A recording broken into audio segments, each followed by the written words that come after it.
Hello, my name is Alkas Stankosh, and I was part of the Team 6 in the Capstone project. My first contribution started in the project proposal. I ended up taking the project proposal to the writing center to check for any of the grammatical errors or the sentence structure errors. And once all of that was checked, I ended up redoing the project proposal itself. And then for interim report, for our first interim report, I started working on the base headcross model and the report itself as well.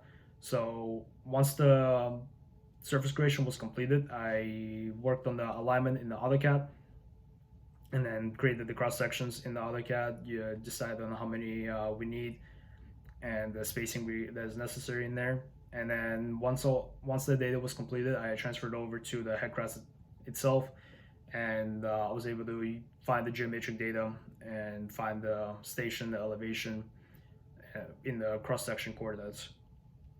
For the report number 3, I once again just kept working on the report itself, found typed out the stream characteristics and the state requirements, and continued working on the headcraft model.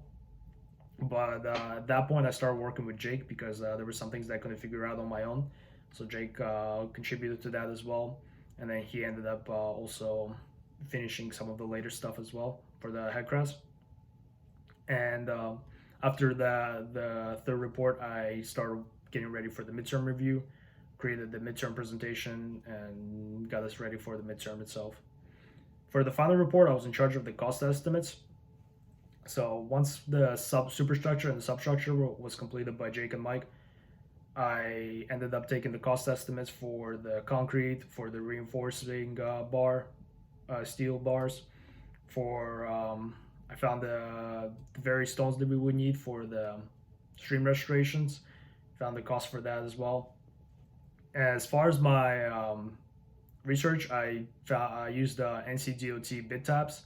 I also submitted some tickets for cost of like concrete for cubic yards and for some companies or like the steel beams, but unfortunately I wasn't able to get that information from them.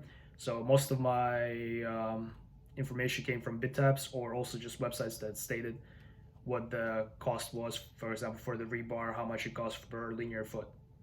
And those were my contributions for the team.